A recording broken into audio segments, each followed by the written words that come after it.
boa tarde, muito boa noite para vocês que estão assistindo e ouvindo o nosso podcast. Inicialmente, assim como nos outros episódios, eu acho válido começar explicando qual é o nosso objetivo com ele. A nossa ideia é, a cada semana, a cada novo convidado, conseguir abordar diversos temas. Falando um pouco sobre as áreas de trabalho, sobre questões sociais, questões culturais. E para isso, a cada semana a gente traz um convidado novo, um convidado que tem embasamento para falar sobre aquele assunto.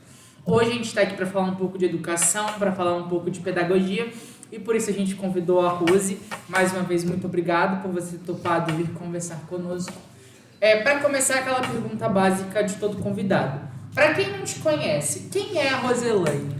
Bom dia, boa tarde, boa noite para quem está recebendo, esse vídeo, essa conversa. Eu sou a Roselaine Cimeiro, tenho 38 anos, sou natural, de Santa Teresa, moro no distrito de 25 de Julho, sou casada, tenho um filho, sou professora, sou formada, minha primeira licenciatura é a formação em História, licenciatura plena em História, tenho pós-graduação em Supervisão Escolar, Gestão, Psicopedagogia e também História do Brasil, Atualmente eu estou atuando na Escola Frederico Preti, estou aqui há 15 anos, mas tenho 16 anos de profissão.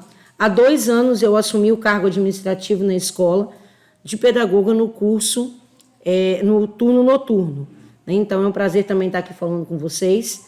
Acredito que este é o caminho, falar de educação é sempre muito importante.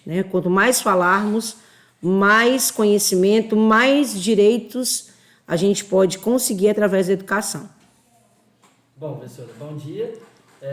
Como e quando você decidiu por cursar História? Sempre esteve nos seus planos ou não? E por que História?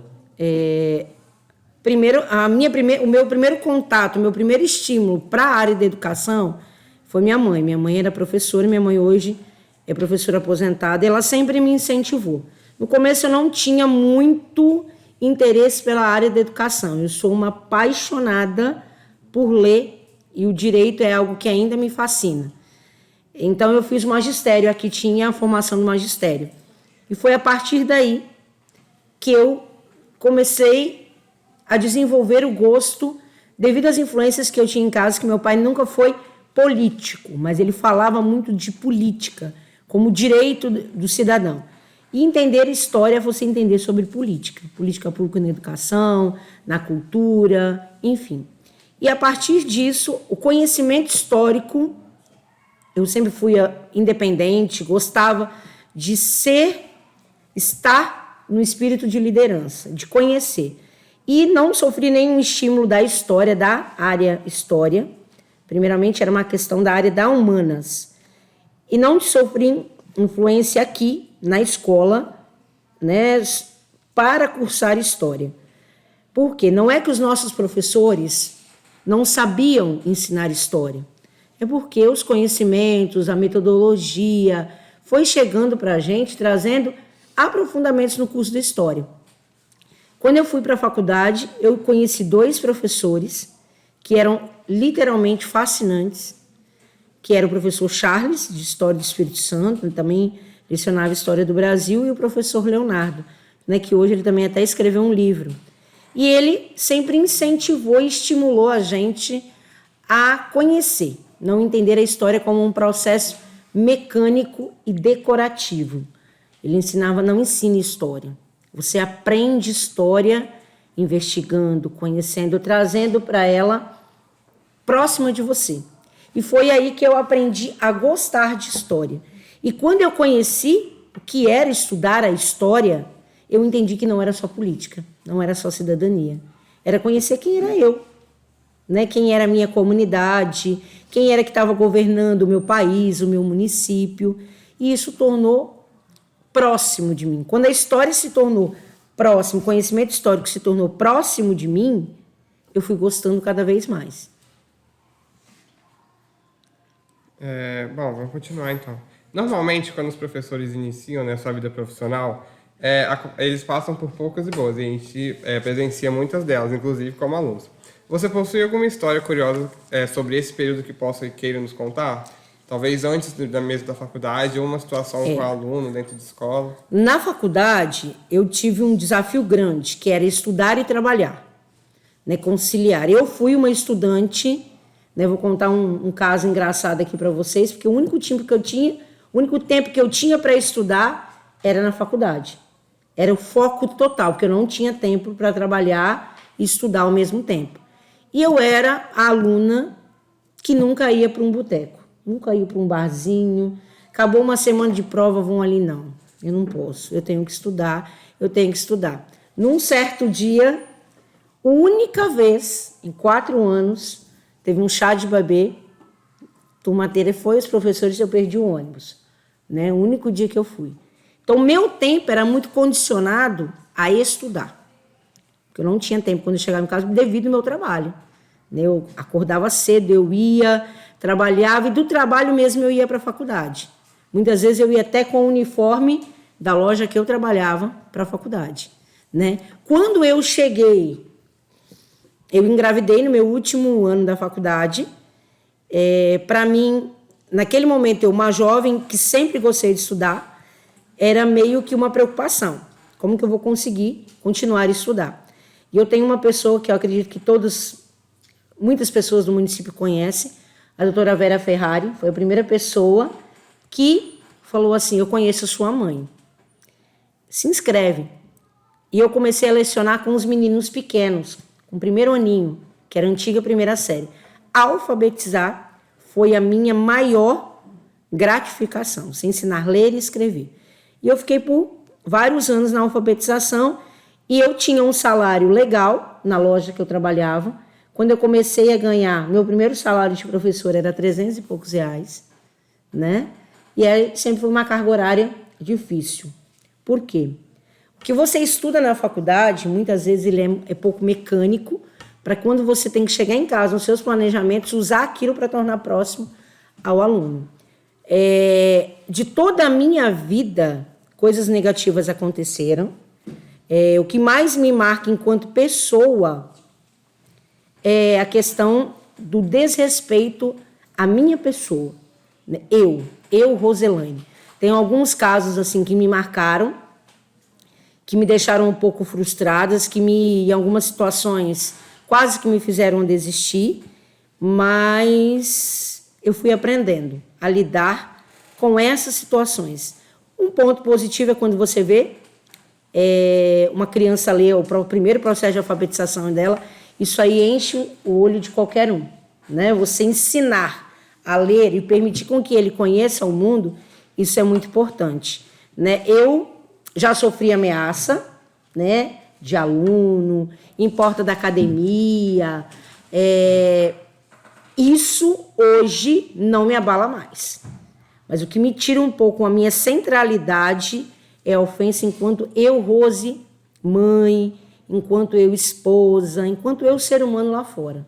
Não dá pra gente também, Rose, você aqui é professora, não. Lá fora você, não. A gente carrega junto com a gente, e a gente carrega junto com a gente essa ideia que eu preciso ser respeitada em qualquer lugar. Né? Mandar você ir passear naquele lugar, né? Fazer piadinha com o seu nome. Isso daí, no começo da minha carreira, me abalava mais. Hoje não me abala tanto. Tá? Então, são essas coisas, pontos positivos. E eu acredito também que o que prejudica muito o trabalho da gente enquanto escola é o pouco apoio familiar que a gente tem. Né? A gente consegue muita coisa sozinho, por causa de vocês, por causa do companheiro lá do meu professor, por causa do pedagogo, por causa da direção, mas ainda a gente se limita um pouco ainda pela carência da família. Né? Então, quando um aluno vem procurar para conversar com a gente entende que a gente está aqui não para esquecer, mas exigir respeito, exigir firmeza no que acontece dentro da escola. Quando e como foi sua entrada aqui na nossa escola, Frederico Prete? Houve uma divisão da 6ª série e não tinha professor de história. Nesta época, o professor que tinha aqui não podia pegar essas aulas. Eu fui convidada a por uma indicação da direção, a pegar essas turmas da sexta série. A partir da turma da sexta série, eram 2 turmas, sexto ano A e sexto ano B. Eu fiquei aquele ano inteiro trabalhando no professor Hausler e aqui, e depois a minha carga horária foi sempre aumentando. Fui fazendo os processos seletivos, eu fui me graduando, fazendo as minhas especializações, e foi a partir daí que eu fui e estou aqui há 15 anos. Primeiro foi uma indicação da direção, né, do João Pereira. Eu entrei aqui para essas 2 turmas e hoje eu estou aqui até 15 anos nessa escola. E na parte pedagógica, eu estou há 2 anos. Eu fiz também processo seletivo, por eu ser formada em pedagogia. Eu fiz processo seletivo e me classifiquei. Numa licença da pedagoga efetiva daqui, eu assumi o noturno, né? Então, desde o ano passado, 2 anos eu estou aqui no pedagógico também por um processo seletivo, né? Nós tivemos também um processo de renovação de contrato, então a gente faz o processo seletivo. E foi ficando assim, uma avaliação da direção, eu estou aqui na escola, né, por um bom tempo. E pretendo ficar muito mais tempo. Com certeza. Com o passar dos anos, a mentalidade das pessoas vão mudando, as coisas vão mudando e os problemas também vão mudando. A gente vive hoje num mundo muito do imediatismo, da impaciência, que todo mundo quer tudo muito rápido. E tá chegando agora uma geração que é uma geração que recebeu as coisas um pouco mais fácil, a geração cresceu já com a internet, cresceu com o acesso à informação, e é uma geração, não sei bem como colocar, mas talvez seja um pouco mais frágil para lidar com certas coisas. Talvez criar algo muito grande numa situação pequena. Como que é para vocês se adaptarem para lidar com essas novas gerações? Porque igual você está aqui há 15 anos. Vamos supor que você fique aqui mais 25, 30 anos. Vamos ser várias gerações que vão chegando, cada uma com as suas peculiaridades. Como é esse processo de adaptação para lidar com o novo? Quando a gente chega na escola, né, para trabalhar, há 15 anos atrás, nós tínhamos uma clientela muito diferente. O acesso à internet, o acesso era muito restrito para muita gente. Né? Por exemplo, eu, Rose, fui ter meu celular quando eu estava no último ano da faculdade. Né? Fazia as atividades, a gente ia para a biblioteca. Hoje, a grande dificuldade é não selecionar. O imediatismo, ele faz o seguinte: encontrei um negócio, vou pesquisar, fazer uma pesquisa. E aquilo ali, ele não passa por um processo de seleção. Porque hoje vocês são muito visuais, né? Hoje vocês conseguem ler um livro virtualmente, né? Mas a pesquisa vocês querem colocar o site e já encontrar. Para a gente que está naquele processo de que a aprendizagem ela é construída, da pesquisa, da reflexão, trabalhar com vocês é entrar no mesmo jogo que vocês. É conhecer ferramentas de estudo que vocês conhecem e que para a gente parecia inusitado, mas era prazeroso. Ensinar para vocês que é possível aprender de um jeito brincando, usando exemplos da realidade de vocês. Por exemplo, eu vou explicar matéria, vou só dar um exemplo aqui para vocês. Vou explicar sobre invasões bárbaras em história. Né? Há 2 processos de entrada, de migração e invasão. Se eu falar só para o menino que é só isso, eu não quero que a aprendizagem seja decorativa. Né? Eu uso o exemplo de um bolo. Eu vou entrar na sua casa, você vai permitir que eu entre na sua casa. O imediatismo de vocês é querer as coisas muito rápido. E as coisas precisam também de um tempo para vocês assimilarem. E nós também entendemos, quanto professor, que nós precisamos também respeitar o tempo de vocês. Hoje vocês são assim, doutores na tecnologia. E a gente percebe que quando nós planejamos atividades que vocês possam explorar mais esse lado de vocês apresentam para a gente resultados maravilhosos. É um processo de adaptação. Vou dizer que todos os meus colegas se adaptaram. A pandemia veio para ensinar a gente. Né? O ensino remoto foi algo que nos abalou. Não vou dar conta. Né? Mas nós fizemos o quê? nós entramos no mesmo ritmo de vocês, vamos aprender juntos. Tornar a aprendizagem melhor. E a gente sempre precisa, para que as coisas não aconteçam só de forma imediata, nós precisamos ter a escuta. Escutar. Vocês precisam nos escutar e a gente também precisa escutar vocês. Porque muitas vezes a gente só quer falar. Na educação não dá para a gente falar somente. A gente precisa ouvir. E muitas vezes ouvir não é só o ouvir da aprendizagem. Não é só ouvir da Primeira Guerra Mundial. Não é só ouvir falar sobre nazismo, fascismo, feudalismo. É ouvir de vocês. O que vocês querem para a vida, né? O que vocês querem seguir. Porque às vezes nós somos a referência de vocês. Eu tenho a prima do Romualdo, eu dei aula para ela logo no começo. Você me fez se apaixonar pela história, porque você tornou ela próxima de mim. Então é isso que a gente faz. Mesmo com todas essas ansiedades que vocês têm, que é natural da juventude, pelo mundo que a gente vive, nós estamos juntos com vocês. Vocês não precisam de nem respostas prontas, nem imediatas. Construam. Né? Se você mandar fazer uma casa, você não conhece todo o processo. Se você constrói o que você quer do conhecimento, você sabe da hora que você recebeu a informação até quando você coloca ela em prática. Agora a gente vai abrir as perguntas para os grupos. A gente se dividiu em 6 grupos, o Romualdo vai dar uma licencinha aqui pra gente. Eu vou pedir que um a um venha um representante do grupo aqui para estar fazendo a pergunta para a Rose e para a gente estar dando continuidade à nossa entrevista. Bom, primeiramente, bom dia. Trabalhando na parte administrativa, você deve se deparar com diversas situações curiosas, estranhas, até mesmo engraçadas. Sem citar nenhum nome, você poderia contar alguma que lhe marcou? Posso. A parte administrativa da escola é o motor que chega até vocês, os professores. É o planejamento, é você seguir, é você observar, é você acompanhar. E a parte administrativa é uma parte que demanda muito da gente. Por quê? É burocrática. Você não dá para fazer o que você quer. Você tem uma lei, você tem uma portaria. O que nós precisamos fazer hoje? Nós precisamos conhecer todas as leis, todas as portarias.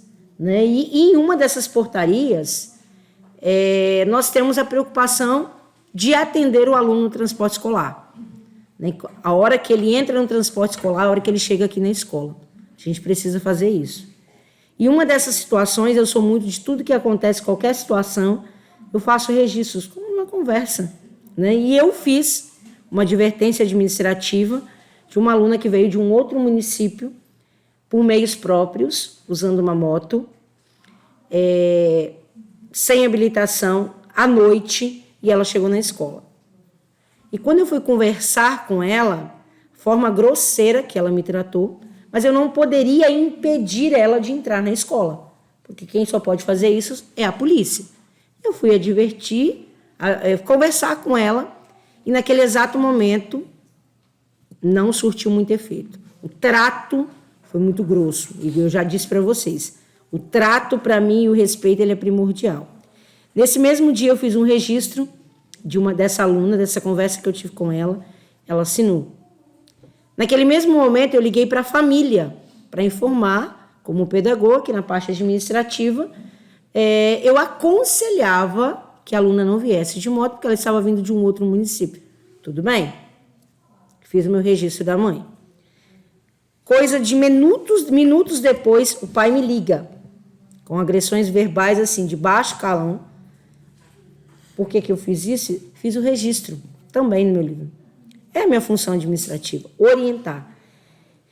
Passaram-se 8 dias, eu fui denunciada, né, na SEDU, por eu ter mas assim, de uma forma conturbada da situação, que eu havia impedido a aluna de entrar na escola. Né? Muito fácil, muito ética e muito organizada que eu sou, peguei todos os meus registros, simplesmente encaminhei e a resposta que eu tive da SEDU, você está certa, pedagogo. Você não precisa me responder mais nada. Se eu não tivesse feito aquele registro, naquele momento, aqueles 3 registros, hoje, talvez, eu não estaria no cargo de pedagogo. Então, por isso que é importante, né? O uso que a gente tem da palavra, mas também da escuta dentro da escola, de se respaldar. Porque existem pessoas que estão aqui para somar dentro da escola e existem pessoas que estão aqui para nos prejudicar. E essas pessoas que muitas vezes querem nos prejudicar, elas usam de qualquer artifício. Mas graças a Deus, depois dessa situação, eu ainda encontrei o pai em algumas situações na rua, que me deixava um pouco constrangida, porque ele gritava comigo, me encontrava aqui na Castanheira, ele dizia, meu nome é Roselaine. Então, assim, eu me senti invadida. A minha vida pessoal, eu senti um pouco invadida. Mas hoje eu sei lidar com essas situações, né? O que acontece aqui, fica aqui, e eu consigo absorver. Mas isso, na época, não é muito distante, né? Mexeu um pouco comigo, tá? Porque quando você perpassa o espaço que é seu, fora daqui, torna um pouco ameaçador. Então, mas hoje eu já consigo lidar facilmente com essas situações. Mas a parte administrativa, até chegar a vocês, é muita coisa. Muito obrigada.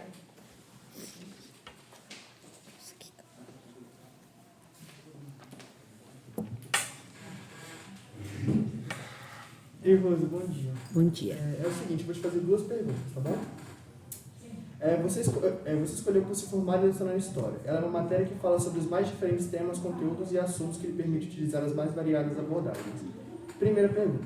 Qual matéria você mais gosta de trabalhar?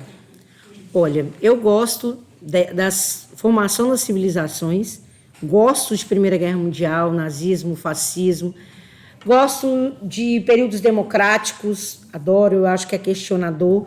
Movimentos sociais eu gosto bastante, mas o que me instiga mesmo é essa parte política, né, democrática, de direitos, né, do direito ao voto, Constituição, garantia de direitos. Tanto é que é uma parte que eu gosto, que é essa parte que eu ainda pretendo, quem me conhece sabe, eu pretendo ainda fazer o curso de Direito por conhecer mais sobre direito, sobre políticas públicas. É algo que me interessa muito, porque a gente quer fazer de vocês jovens mais questionadores e menos passivos. Pensando nisso, qual é o maior desafio em ensinar história? Ensinar história, algumas coisas a gente precisa controlar os nossos ânimos, né? É o pensamento que as pessoas têm fechado das coisas. Eu sempre trabalho em história o seguinte, eu não preciso aceitar o seu posicionamento político, eu preciso respeitar. Quando eu externalizo isso, eu estou desrespeitando. Então, hoje, ensinar história na conjuntura política que nós temos é muito difícil. Existem questões que barram, né, um pouco, a gente tem que se controlar. São coisas que a gente não está aqui para desenvolver e trabalhar historicamente formação de partidos políticos. É o questionamento, é entender, vou só citar um exemplo, é que vocês entendam que política não é politicagem. E que na prática vocês entendam que política não é politicagem. Né? E que os nossos direitos na educação, na saúde, eles acontecem pelas políticas públicas. Então, hoje, o pensamento que as pessoas têm muito fechado sobre as coisas, né? Sobre condição financeira, sobre a questão da cor da pele, é um pensamento muito fechado das pessoas que não estão abertos para entender. E isso limita muito o estudo da história. A história não está aqui para simplesmente eu ensinar você a votar. É você aprender quem é você primeiro aqui. Então, essa é a grande dificuldade. E eu acredito ainda, que se a gente trabalha com a formação de vocês, é a aceitação. Você não precisa aceitar. Você precisa respeitar a opinião do outro. Quando você externaliza isso, você já deve ser punido conforme, né, a escola e o regimento da escola. Hoje, o que esbarra muito é um pensamento fechado sobre as coisas. Obrigado.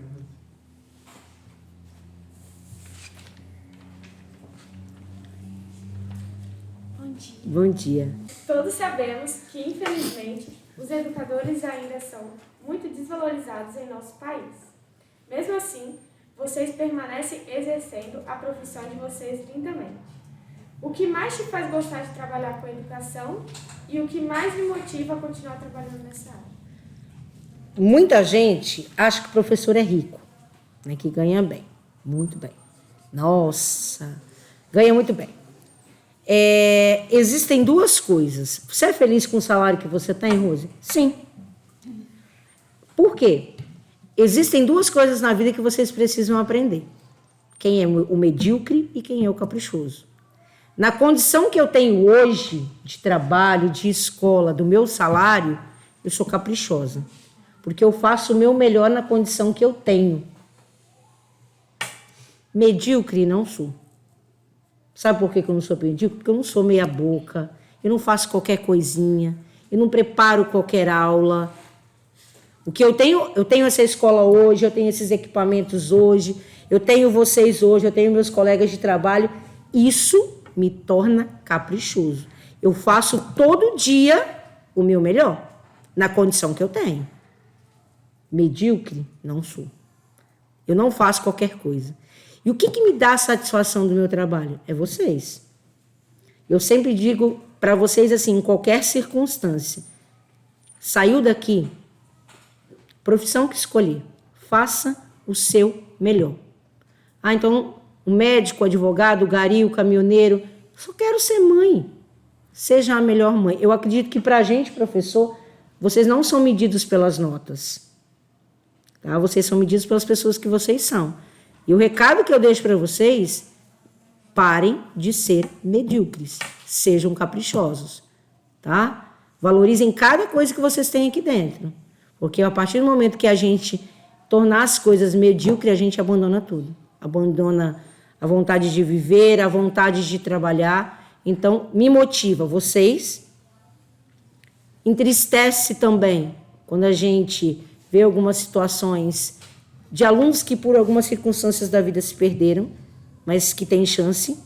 Isso nos entristece, mas nos alegra também o crescimento de vocês em qualquer circunstância. Mas tem uma coisa dentro da escola que torna o trabalho menos exaustivo: diálogo.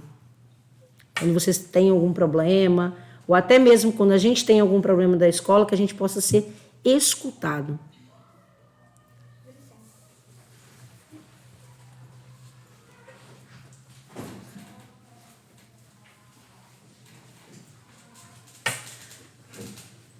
Bom dia. Bom dia.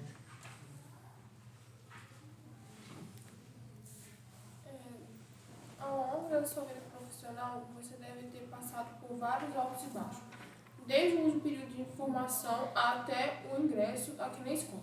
Qual o momento mais difícil e qual mais te orgulha de ter passado? Meu orgulho de ter passado, eu acredito que ter vencido alguns desafios. Em 2013 foi aquela enchente, né? Quando você chega na escola, um ambiente que você gosta e que você passa a maior parte do seu tempo, você vê assim, destruído, te causa um pouco de impotência, parece.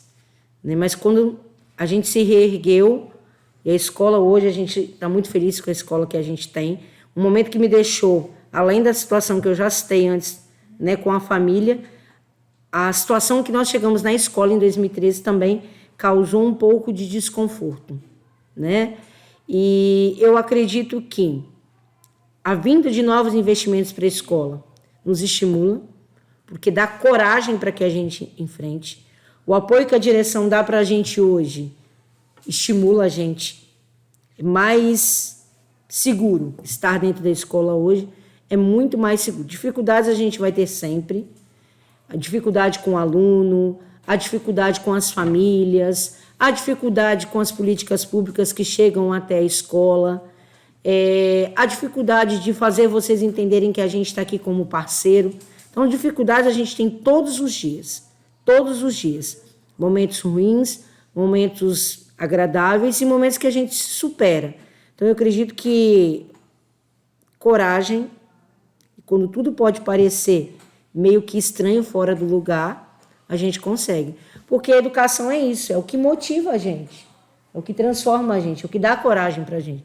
Porque é na educação que a gente acredita nas pessoas, acredita na humanidade. Pronto? Obrigada. De nada. Nossa, ele está vindo até sem papel.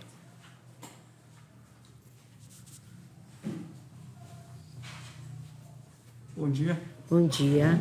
Então, Rose, logo no começo da entrevista, você tinha mencionado que a gente sabe, né, alguns dos desafios, dos problemas que os professores enfrentam.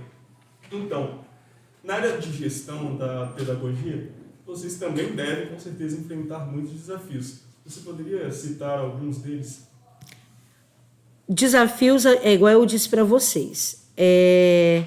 Desafios, eles são todo dia. Todo dia chega um desafio, né? É uma mudança de um cargo de um funcionário da escola, é a questão do transporte escolar. E eu vou falar para vocês, hoje, o problema o que mais nos afligiu durante esse período que estou aqui foi a questão do transporte escolar no noturno. Quando a gente sabe, garantia do direito ao transporte, chegar o menino na escola. A Rosiane está aqui, ela passou por um processo, nós temos uma escola anexa. Há 1 ano e meio, nós lutamos para conseguir que o transporte escolar chegasse à casa de uma aluna. Ela ficava na casa da madrinha para estudar, então ela não ia para casa. Esse foi o nosso maior desafio, barrar numa parte burocrática de quilometragem, né? E quando nós conseguimos resolver a situação, você sabe quando você recebe aquele carinho da família assim, obrigado, minha filha vai vir para casa todo dia. Minha filha vai tomar banho em casa, minha filha vai comer em casa e a minha filha vai dormir com a gente. Eu acho que de tudo que eu já passei aqui na escola, o maior desafio foi fazer com que o transporte escolar chegasse até essa garota, né? Ela mora numa região distante, né, de mata, ela teria que andar 760 metros a pé, mas 760 metros a pé, noturno, uma moça, numa região onde nós temos apanhadores de café, catadores de tomate, era uma situação que perpassava a parte administrativa. Era uma questão de humanidade, de estar próximo. Então, o maior desafio da gente foi esse. O maior desafio que eu enfrento na escola hoje, na parte administrativa, vocês não queiram saber, é administrar a EJA, que é a Educação de Jovens e Adultos dentro da escola. São alunos que em faixa etária não estão no ensino regular, estão fazendo a EJA. Sem perspectiva, sem acreditar na escola, indisciplinados, medida protetiva, respondendo processo, e aí a gente tem que dar conta desse menino aqui dentro. E aí, falo de uma forma geral, escola aqui anexo, quando ele chega meia hora atrasado na escola, puxa, ele está respondendo uma medida administrativa, judicial. Esse menino está onde? Então, a preocupação nossa, o transporte eu consegui resolver, que foi um desafio, é que os meninos, principalmente da EJA, entendam que isso daqui é a ponte para eles se tornarem melhores. Conseguir uma boa profissão, ou o que for, seguir regras, eles não têm. Hoje a gente já consegue uma mudança? Consegue. De horário de entrada, de saída. Então, o maior desafio da escola no noturno é a questão da EJA. Tá? Nossa clientela é complicada, é do diálogo, é da escuta, mas também é de uma forma mais firme para que a gente consiga conduzir a escola. E aí não tem jeito, né? Tem até uma fala do professor pedagogo Paulo Freire, né? Que ele diz que a educação transforma as pessoas e essas mudam o mundo. Então é gratificante ver que você luta por esse lado da educação e instiga cada vez mais, né? A gente que tem o privilégio de estar na escola.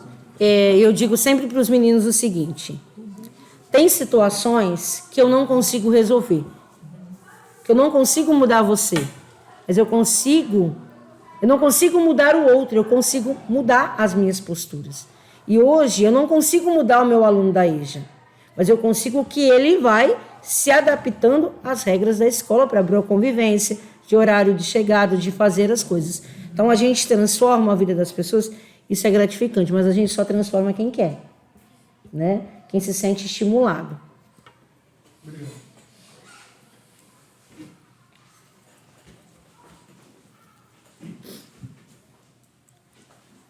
Bom dia. Bom dia.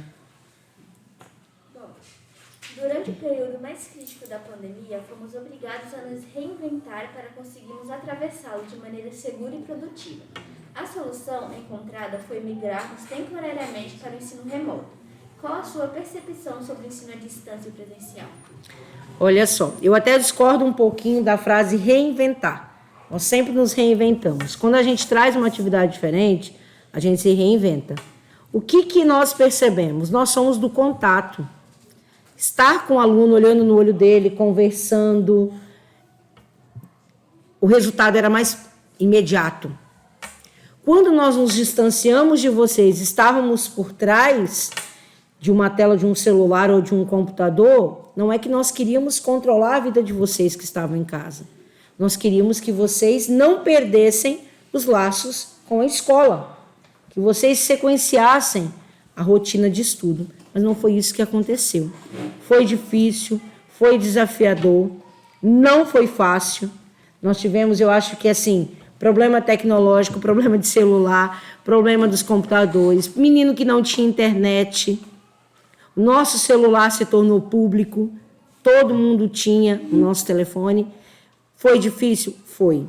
Nós estamos sofrendo ainda, porque as relações interpessoais pós-pandemia também pioraram, né? Esse contato, essa rotina que se perdeu, nós estamos ainda caminhando para que volte. Então, a distância, acho que o olho no olho, o acompanhar, foi a maior dificuldade. Mas eu acredito que foi de muito aprendizado, né? Nós inovamos em tantas outras coisas, nós precisamos entrar também nesse mundo tecnológico que a gente necessariamente também precisa estar atento. As perguntas dos grupos acabaram, mas como a gente ainda tem um tempinho, eu tenho duas perguntas que eu queria te fazer. Sim. Uma como pedagoga e uma como professora de história. Pode ficar à vontade. A gente vive hoje seguindo um sistema de educação que ele é muito mecanizado, ele é muito baseado na decoreba. Prova.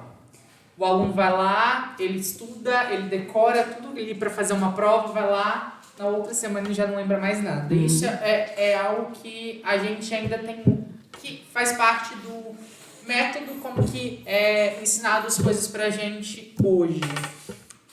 Quais são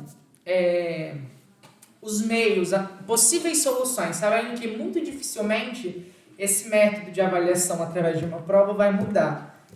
Até porque prova não mede conhecimento de ninguém. Mas quais são os meios de tentar melhorar isso? Fazer com que saia um pouco desse negócio muito mecanizado de você pegar um resumo e decorar tudo para a prova. Por exemplo, professora, não existe decoreba. Acredito que vocês precisam aprender, né? A valorização do que vocês escrevem, do que vocês colocam, porque vocês precisam de argumentos. E só argumenta quem tem conhecimento. Eu posso falar de política pública, mas eu preciso saber. Então, o conhecimento ele é construído. Decoreba não existe. O maior desafio é vocês entenderem, e também a gente chegar até os professores, que a prova não se mede somente de forma quantitativa. A avaliação ela é formativa. Quem são vocês? O que vocês aprenderam? Vou citar um exemplo aqui para vocês de uma avaliação formativa que para mim foi fantástica, foi a criação do site. Foi um outro método avaliativo. Vocês formaram, vocês construíram o conhecimento, não é verdade? E vocês vieram aqui e apresentaram para a gente. O que o professor avaliou? Ele avaliou o que você construiu. O podcast, o site, as informações que você colocou lá. Quando ele orientou vocês que não pode ter plágio, o que precisa mudar? É a concepção da avaliação. Eu posso chegar aqui para vocês, a prova ela acontece, ela é um meio. Por que existe uma prova, Rose? Com nota lá bonitinho que a gente tem que fazer? Porque existe uma portaria acho que é 185R, que diz que dentre as modalidades avaliativas, uma precisa ser uma avaliação. Pode ser escrita, por formulário, o que for. E trabalhar a interdisciplinariedade. Antigamente nós tínhamos, né? Pam. Infelizmente, vocês são medidos pela nota, questão numérica, quantitativa. Isso acontece porque nós estamos num sistema. Só que, às vezes, você não precisa saber a fórmula da física. Mas se você souber falar para mim por que a caixa d'água na sua casa está no alto e não está no baixo, se você tirou 3 em física e você sabe por que a caixa d'água está no alto para chegar água na sua casa e não está no baixo, por que você ligou a televisão? Né? Por que a energia chegou lá? Ela é o quê? Luminosa, sonora. Está valendo para mim. A nota, ela acontece. Nós precisamos, é um sistema. Mas hoje a maior dificuldade é colocar na cabeça de vocês, da família e também de alguns professores que vocês são o que vocês constroem. Não é... Você pode estar mal na prova e não tirar uma boa nota. Você conhece excelentes professores que não passam em concurso público. Ele não é medido pela nota que ele tira. Ele é medido pelo que ele constrói, pelo saber. Saber, a gente não só deposita, não, a gente aplica. Entendeu? Então, é isso que é importante. Desmistificar essa ideia que vocês são avaliados e aprovados pela nota. Não. Quando vocês são avaliados, é medido também as dificuldades de cada um, os níveis de aprendizagem de cada um. Então, se o Eduardo tirar 10 numa prova e o Romualdo tirar 3 numa prova, mas ele tem conhecimento matemático para a vida, a pé de igualdade todos os dois. Tá? É a aplicação do conhecimento que transforma a nota em conhecimento construído. Agora, indo para a área da história. A gente está vivendo um momento, a gente vive um período que todo mundo é dono da razão, todo mundo sabe de tudo. E porque sabe, porque não tem argumentação nenhuma, embasamento nenhum para aquilo. Um dos princípios da história é você estudar o passado para não repetir os mesmos erros no presente. E a gente vê isso muito ainda acontecendo. Qual é o papel, enquanto educador de história, de tentar mostrar, fazer paralelos entre o passado e o presente para mostrar, olha, isso aqui aconteceu lá e que a gente olha e acha um absurdo, está acontecendo aqui agora e a gente está batendo palma porque está chegando para a gente não está querendo se informar sobre, só está aceitando. Necessariamente é tornar a aprendizagem proximal. Por que eu ensino lá em Mesopotâmia Código do Hammurabi? É um conjunto de leis, olho por olho, dente por dente. Fez aqui, paga aqui. Qual é a minha função enquanto professora de história? Eu falar do Código de Hammurabi, mas eu falar das leis brasileiras, da questão da impunidade. Quando vocês vão para a sala de aula estudar história para decorar, sinto muito, vocês estão no lugar errado. Tornem a aprendizagem proximal. Quem é que defende a ditadura? Me responda se conhece sobre a ditadura. Para mim defender a ditadura, eu preciso saber o contexto da ditadura. Como que eu vou legalizar uma coisa? Como que eu vou, por exemplo, falar sobre redução da maioridade penal? Se as políticas públicas no Brasil, se eu reduzir a maioridade penal, o que vai acontecer? Presídios superlotados. E aí eu faço o quê? Cadê políticas públicas de ressocialização? A história é isso. Né? O papel da religião no Egito, na Mesopotâmia, na Grécia Antiga, beleza, qual é o papel da religião hoje? Não adianta eu estar na igreja e sair fazer o contrário. Não é? Não adianta eu entender que a história é só o que aconteceu lá. Vou falar de pré-história, atividade humana da pré-história, caça. Era um meio de sobrevivência. O que eu vou trabalhar com minhas crianças no 6º ano? A caça hoje é o quê? Crime. Não é? É você entender que o que nós fizemos realmente no passado, que os nossos antepassados fizeram no passado, deixaram contribuições, mas que o quê? Pelo ser humano que nós somos hoje, nós precisamos fazer o quê? Tornar aquela informação diferente. prática, para que os erros não se repitam. Mas eu não vejo que seja também um erro. Não é um erro histórico. Um erro histórico é você pegar um iPhone, e eu estou falando de pré-história, um homem pré-histórico com iPhone. Erro histórico. Mas o erro que eu quero dizer é de você repetir as mesmas coisas. E o que está na sociedade hoje é uma questão fanática, é um pensamento muito fechado sobre as coisas, que, principalmente que a educação é só da escola, que não é da família, não é? Então, a história ela tem que ser proximal, mas nós também precisamos abrir a nossa... Que a tecnologia chegou, não é uma inovação? Revolução Industrial, né? Segunda Revolução Industrial. Não chegou muita coisa, mas como a gente absorve? Como que a gente usa? Usa a tecnologia muitas vezes de forma desenfreada. Então, estudar história não tem decoreba, não tem. É você lembrar da partilha da África, é a mesma coisa que você partir uma pizza. Qual é o interesse? Uma coisa, um erro que todo mundo... Qual é a concepção que se tem de escravo hoje? Historicamente, negro. Não. Nós temos escravos que eram prisioneiros de guerra. E a escravidão no Brasil e atos preconceituosos de injúria racial no Brasil hoje acontece, por um lado, voltado somente para a escravidão. Então, entender quem era a escravidão e como um processo também requer da gente um pensamento para a nossa sociedade. Por isso que muitas vezes nós temos essa dificuldade de trabalhar história. Porque vocês acreditam que tem que ser um texto bonitinho lá, que vocês têm que decorar 1914, 1918. Não. Né? Eu preciso entender o contexto. Mas o que hoje está trazendo para que eu possa mudar o meu estudo da história? Mesmo vocês têm que se conhecer quem é vocês. Todo mundo tirou título aqui? Qual é o poder do voto de vocês? Isso aí é história. Quem é você enquanto filho? Quem é você quanto agente comunitário, que você está lá na sua comunidade? E vocês aprendam uma coisa que eu aprendi com a vida e com a história.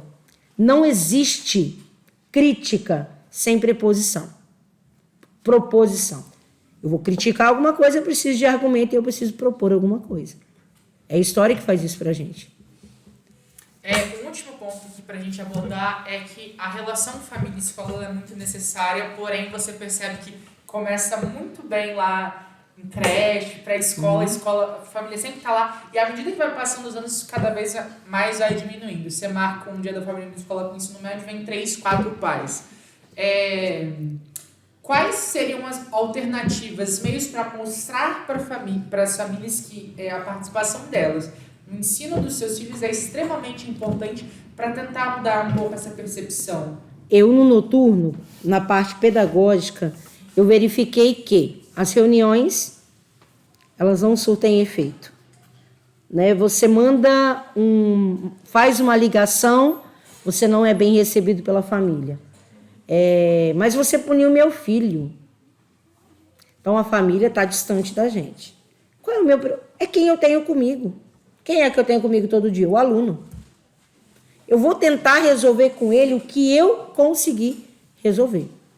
Vou comunicar a família sobre conversas, porque nessas conversas que a gente tem diretas, a gente descobre muita coisa também. E aí a gente tem que ter a cautela de até onde a gente pode ir, né? Então, assim, eu acredito que a família é de extrema importância. Nós não temos concepções de muitas famílias assim. Quando chega no ensino médio, piora. Mas então, eu acredito, eu estou apostando no papo reto, como vocês dizem. Chamar na minha sala, conversar, entender o que vocês querem. Porque eu vou falar para vocês, tem meninos que às vezes em casa têm vergonha de conversar com os pais sobre sexualidade.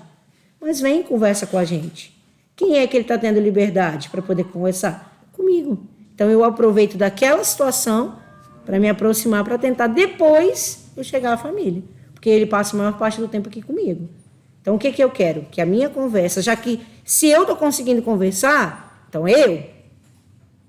Então que ele leve dali para a família, porque a família é difícil. Tá? Então eu acredito que a conversa mais direta com o aluno, a gente resolve muita coisa. Então, só para finalizar, o que você diria, resumidamente, para quem quer trabalhar nessa área? Quem quer trabalhar com educação, quem quer trabalhar com história, quem quer trabalhar com escola? Lidar com pessoas é muito difícil. Qualquer profissão que vocês assumirem na vida será difícil, mas a educação é uma coisinha que futuca na gente, instiga a gente. A educação, estar na educação, não é ficar parado, é continuar estudando, é continuar lendo, é ter, principalmente, o poder da escuta. Aprendam uma coisa, meninos, nós precisamos respeitar o tempo do outro. Às vezes, para mim dar um esporro num aluno, ele também não está num bom dia para receber aquilo ali. Então, o poder da escuta, o diálogo, constante aprendizado. A ocorrência que se dava há 15 anos atrás não é a mesma que se dá hoje. Tanto é que as escolas hoje, elas não têm mais um regimento único dos estados. Cada escola, baseado nesse regimento único, tem o seu próprio, tá? Devido às demandas da escola, devido à clientela. Então, estudar, ler, estar atento e, principalmente, escutar. Né? Muitas vezes a gente tem que falar menos e falar menos da gente, menos do outro. A gente tem que falar mais do nosso trabalho, do que a gente pode fazer. Não da pessoa, é o que a gente pode fazer pelas pessoas. Então é isso, Rose. Queria agradecer mais uma vez por você ter topado falar com a gente. Foi maravilhosa a conversa. A gente conseguiu falar sobre muita coisa diferente, trazer percepções novas sobre isso. Acredito que todo mundo tenha gostado. Queria realmente te agradecer por você ter disponibilizado esse tempinho para estar vindo conversar com a gente. Eu que agradeço, né? Eu achei fantástica a ideia, desde o primeiro, da votação. Eu achei a eletiva de vocês um luxo mesmo, fantástica. Eu acredito que vocês têm muito. São essas conversas aqui, essa escuta, que vai tornar a vida de vocês melhor. É para onde eu quero ir. Que se vocês pararem de todas as profissões que vocês forem encontrar ou entrevistar, conversar, vocês vão entender o seguinte: eu preciso disso. O que vai primar o meu trabalho aí é educação e vontade.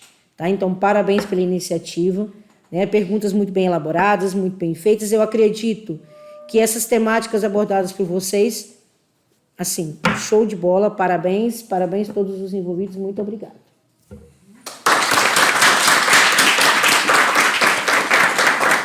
Como que eu faço para passar para você depois? E assim que chegar ao fim, mais um episódio do nosso podcast, eu queria agradecer mais uma vez imensamente por vocês que estão assistindo em outro momento. É isso que faz com que a gente consiga manter, que a gente tenha incentivo para continuar mantendo. Semana que vem temos 2 episódios muito especiais. Esperamos que vocês voltem para assisti-los. Muito obrigado, tchauzinho e até a próxima.